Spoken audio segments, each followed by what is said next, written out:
Сега е време за утринската тема. Колку што тебе, мене и екипата на Утринска не држи морија, не сме имале до сега тема која што нели ја офатила темата за трихинелозата, така што се надам дека ќе биде и преци едукативна и излегувањето всушност на доктор Арлинда Лога Османи, специјалист инфектолог, ќе биде од клучно значење на крајот од годината, особено за време на празничните денови кога најчесто нели имаме и консумација на местните производи.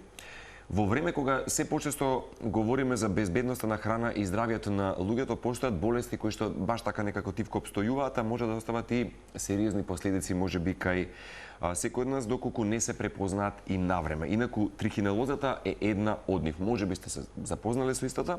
Зооноза која и денес представува реален ризик, особено кога се занемаруваат основните превентивни мерки. Сега, во ова денешно издание разговараме токму со доктор Арлинда за тоа што точно представува трихинелозата, како се пренесува, кои се симптомите кои што не смеа да се игнорираат, да останеме индолентни на истите, а како се поставува и самата дијагноза, можеби и зошто лекувањето рано е од клучно значење.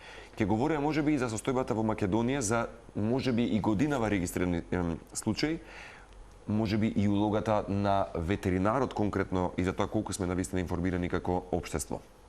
Сега, јас некакви информации најдов, доктор Арлинда сепак ми кажа дека во последниот период имало неколку регистрирани случаи. Всушност, некаква мала епидемија се случила, доктор Арлинда, добро утро ќе ја посакаме. Добро утро. Конкретно околу оваа тема најдов на некакви 170 повеќе регистрирани случаи некаде во 2008 година во Македонија и то најчесто било присуство кај дивите свињи, од она што како информација го споделив, која што најчесто нели и рековте преку дивечот се за жал пренесува болеста. Контролата на месото и обврската за тестирање на домашни свињи и дивеч значително можеби го намалуваат ризикот и конкретно изразување кај луѓето. Податоците покажуваат дека иако трихинелозата е присутна кај дивечот, таа не предизвикала засега последниве години тоа што можеби вас ве држи меморија, дека имало некакви епидемиски епизоди во Македонија или во регионот.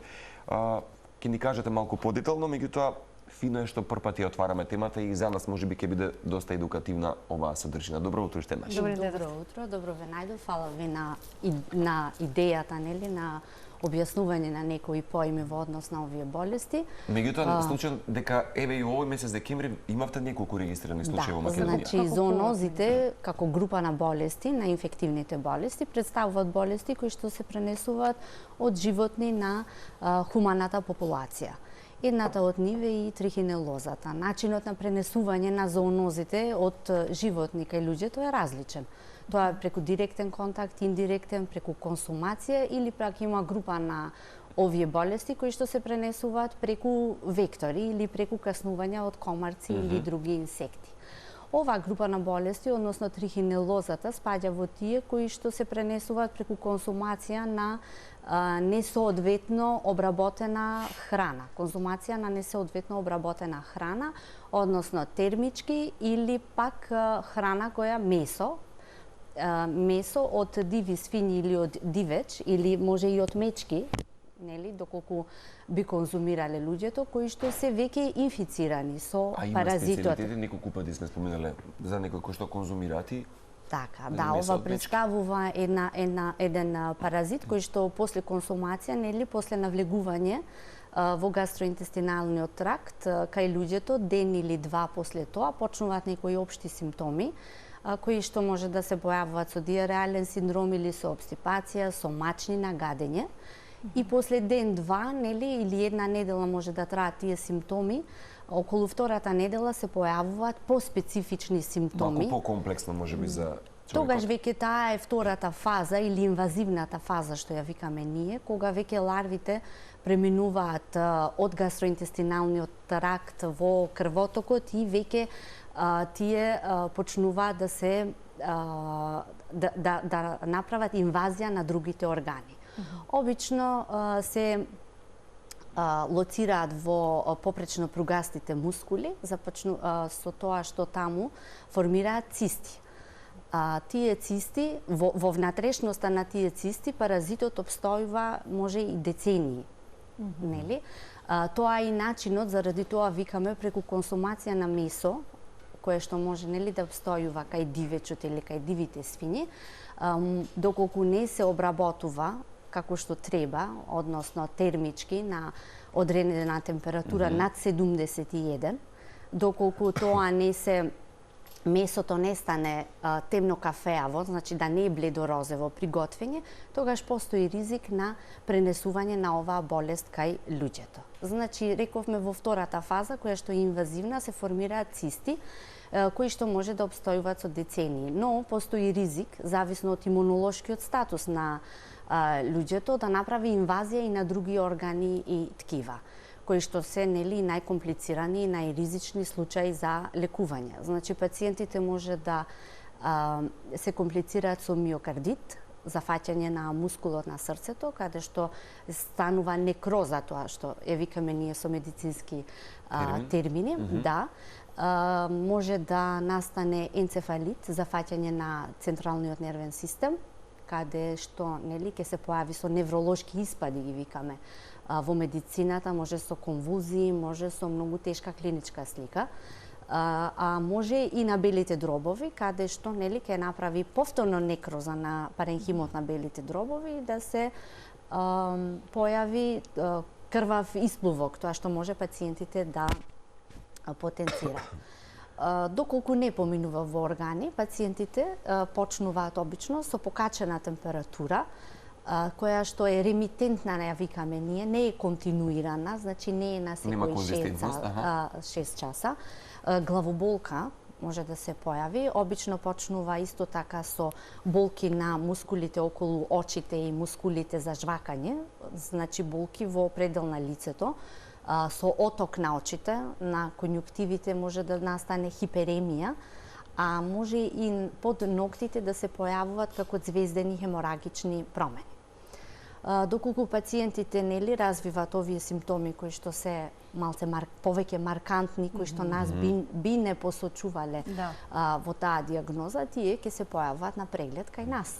Именно кога споменате за третиот степен, рековте вториот инвазивен, третиот колкав календарски период, не дај Боже, доколку значи, пациентот е во заболен, втората се фаза, случува. која што рековме дека е инвазивната, првично се појавуваат, што реков, симптомите со температура, со главоболки, со осип, втора недела, после втора недела, појава на осип, конјуктивална хиперемија, едем на лицето, пациентите се отечени. Веќе изразени, да речеме, симптоми. Да, тогаш обично ние, пациентот, доколку се појавува нели на преглед кај нас, секогаш во комбинација со епидемиолошките податоци, пошто многу болести може да заликуваат на инфективната патологија една со друга, но кај нас е многу битна епидемиолошката анкета, каде што пациентот ќе даде податок дека користеле нели храна која што обично е дивеч или може мечки, тоа се ловџи фактички, и кај нас случаите се обично од диви свињи, кои што се фактички необработени како што нели е прописно.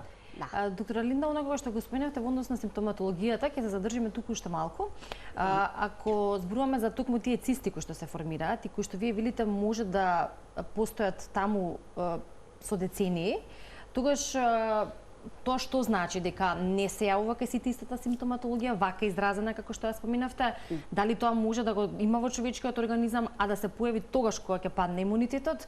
Или колку всушност кај пациентите е најчесто изразена ваква симптоматологија, или тоа може да трае и после извесен период да се појави? Значи вака, може да помине и со блага клиничка слика кај одредени пациенти, па кај нас да се појавуваат тогаш кога ќе се многу изразени мускулните болки, и после ќе добиваме податоци анамнестички дека има консумација на храна, и ние поставуваме сомнение и потоа следиме диагностички протокол.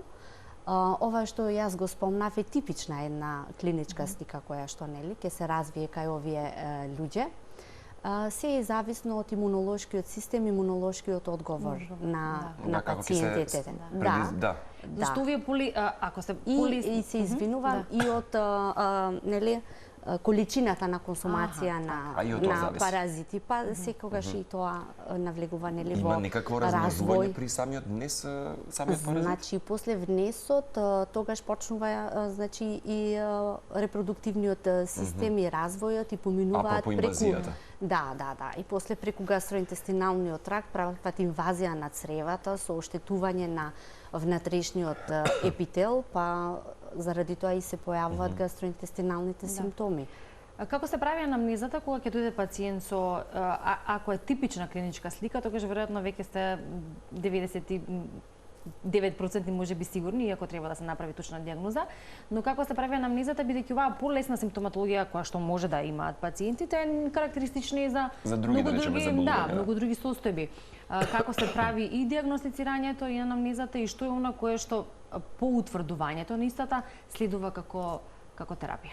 Значи, доколку пациентите се појавуваат со клиничка слика, нели, која што е типична, ние реализираме лабораториски анализи, каде што ќе доаѓа до увид дека кај пациентот има некои промени во однос на крвната слика, каде што има развој на голем, присуство на голем број на еозинофили во периферијата на крвната слика, има некои промени кои укажуваат исто така на зафаќање на мускулите. Доколку пациентите и секако потврда со микробиолошки анализи, односно серолошки анализи, бидејќи потврдата во фазата на гастроинтестиналните симптоми е многу тешка, така да со серолошки анализи се потврдува и пациентот ќе укажува на антитела кои што ќе утврдуваат на претходно присуство на овој паразит во организмот. Значи морам да напоменам, ова не е толку честа болест која што се појавува во секојдневието. Ние имаме поретки спорадични случаи. Меѓутоа периодично присутна е. Да, присутна е со тоа што пошто представува еден паразит кој е убиквитарен и е резистентен и на пониски температури, така да е присутен тука. Не се толку чести тие пациенти кои што би се појавиле со мускулни болки, но обично ловџиите се едуцирани во однос на оваа болест, доколку би имале симптоми, се надевам и мислам дека ќе се појавуваат на преглед кај нас со цел да се започне адекватен третман во времето кое што е најадекватно.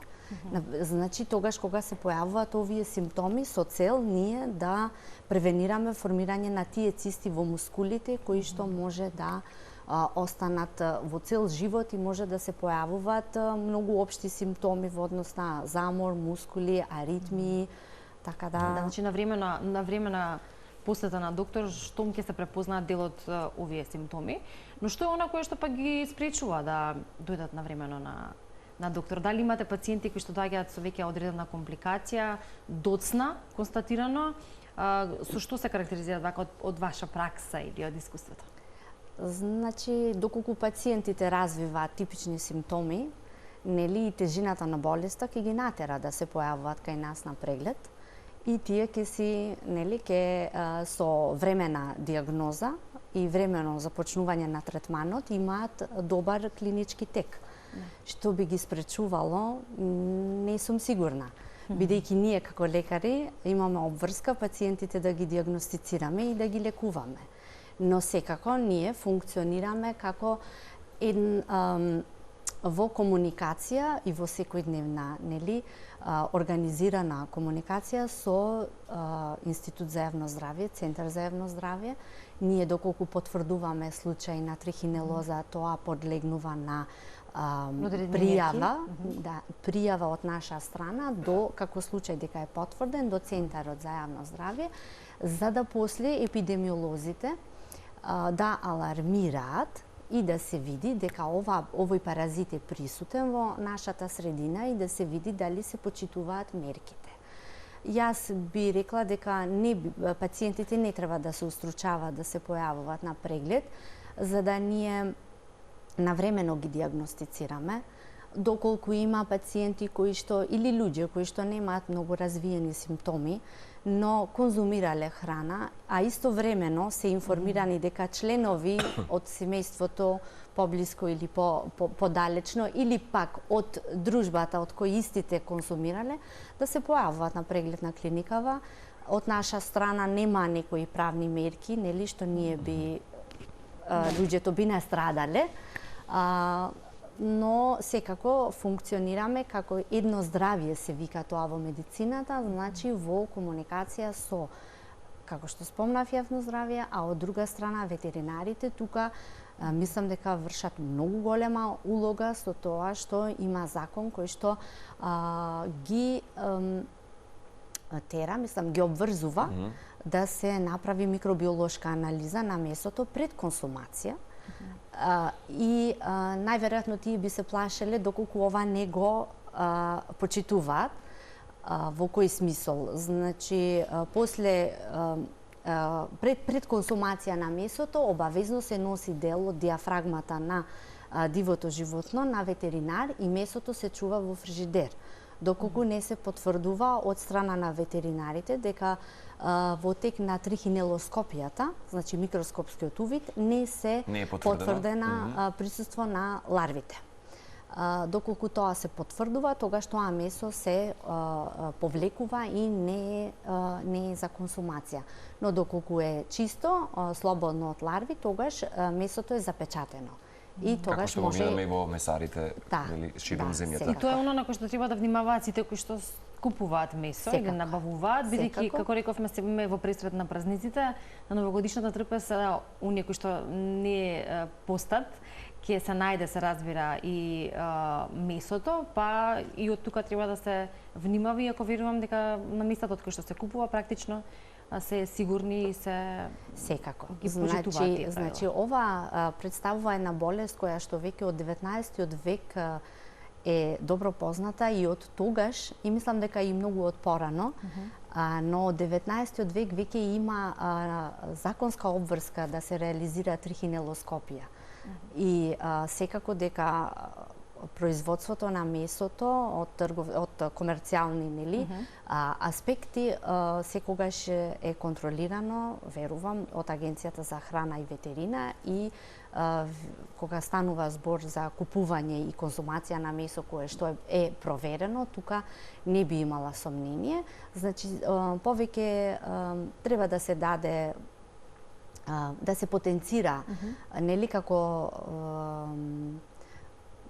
преносител на оваа болест дивото месо, дивечот кој што луѓето обично нели го користат при ловење. Да. И не се обработува соодветно. Да, секако. Значи, кога зборуваме за соодветно, рековме температурата, значи термички да е обработена над 70 степени, значи не се препорачува чадено, сушено месо од овие животни, ниту солено. Тоа не го уништува паразитот? Не го уништува паразитот, ниту и готвењето во микробранова печка не го уништува паразитот.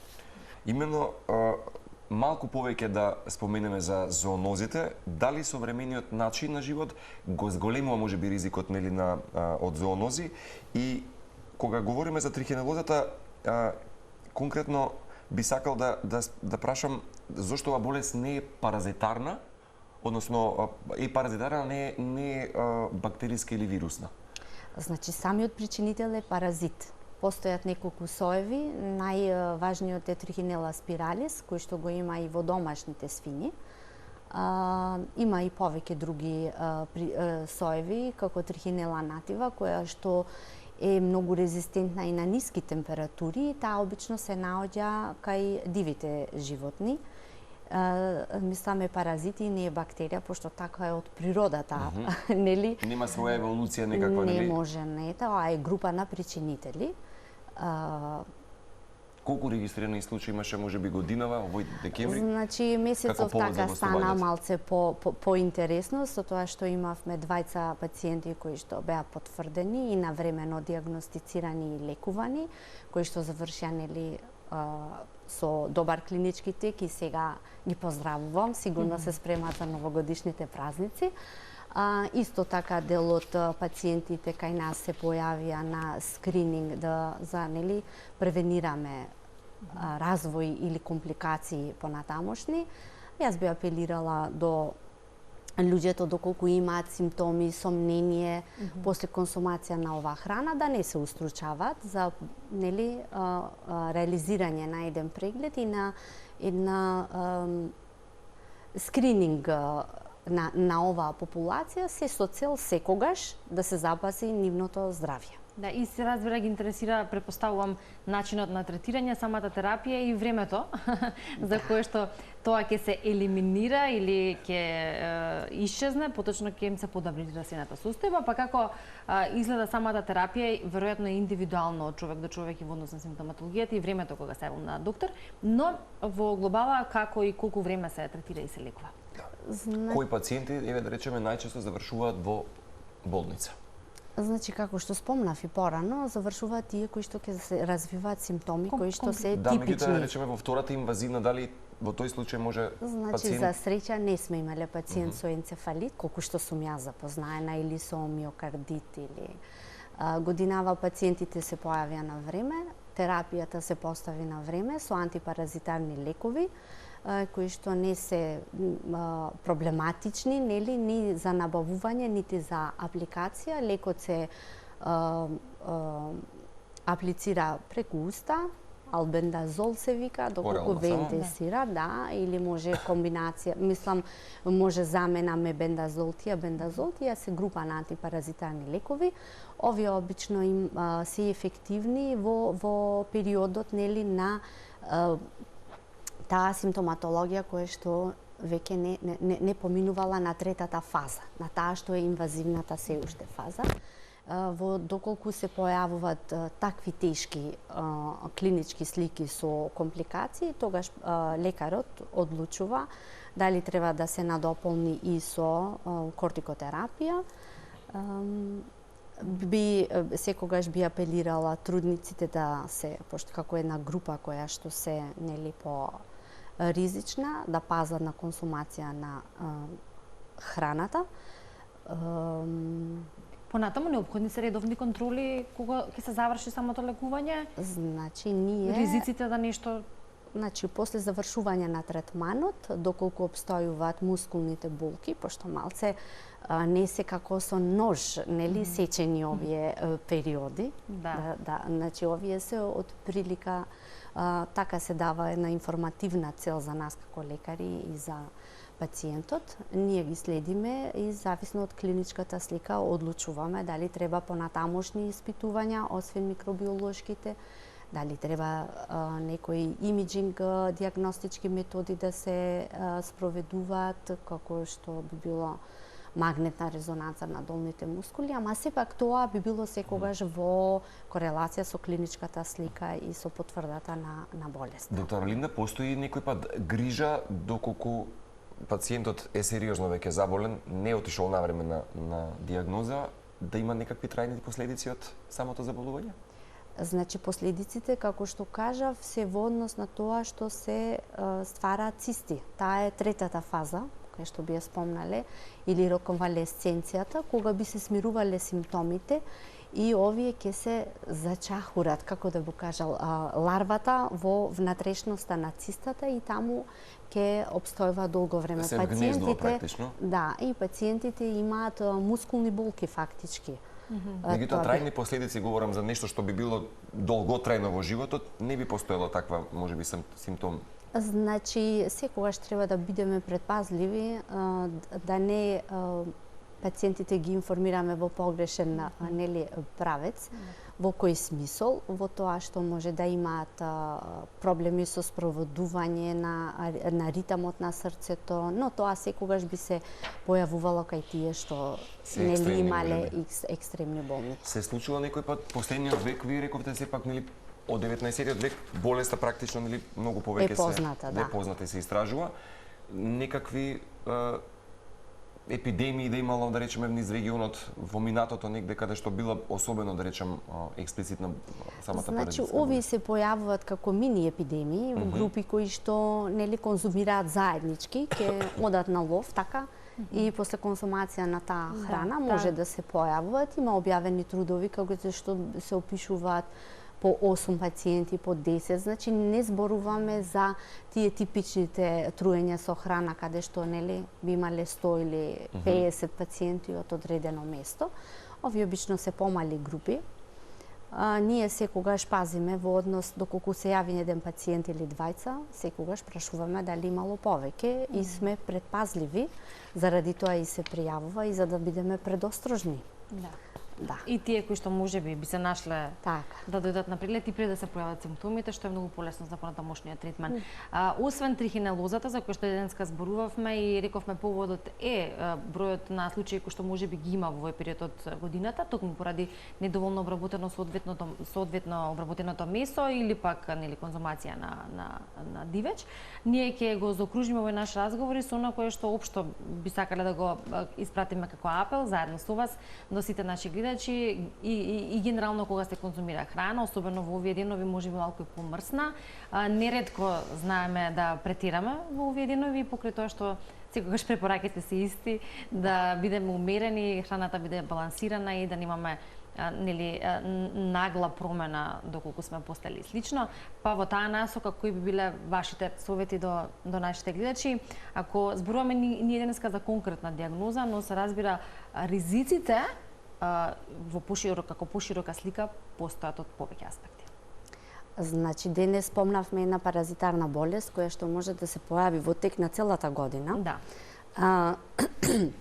Која што нели е поврзано со консумација на најчесто на дивата храна, но зоонозите се еден поширок поим, каде што може да навлегуваат и се групираат и бактериски и вирусни болести и фунгални болести, кои што нели би се пренесувале на различни начини, како што спомнав на луѓе, така? Значи ги спомнав, причинителите. Јас секогаш би напоменала на придржување на консумација на храна секогаш умерена, но и секако со придржување на мерките на предпазливост во однос на термичката обработка, во однос на тоа колку време би можело да се чува во надворешна средина, бидејќи има и бактериски инфекции и алиментарни токсоинфекции кои што би се појавиле и обично се така по-интензивни во временските периоди на празниците, заради тоа што нели имаме и групирање на луѓето.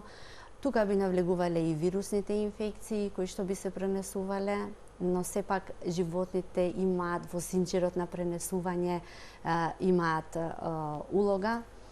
Да не навлегувам, таму би ги спомнала вирусот на COVID, нашата фамозна пандемија, на HIV вирусот кој што е присутен секте во светот, фунгалните инфекции кои што се доста ризични и така. Ете, тоа нека биде уште една информација, па и совети препорака до нашите гледачи, да ги поминеме стрекни безбедно празниците, но се разбира секогаш да имаме на ум, бидејќи токму ваков едукативен разговор можеби ќе не подсети или ќе ни ги отвори очите, како велиме, за доколку, не дај Боже, постои одредена симптоматологија, па дури ништо да не е, дека навремената консултација на со доктор е особено важна и неопходна. Ви благодариме за гостувањето и за тоа што ете и во заедничка соработка со клиниката за инфективни болести имавме можност двака да го реализираме овој разговор за да ги информираме нашите гледачи. Ви благодарам и на вас на поканата. Ви посакуваме стекне нова година и многу успех во следната.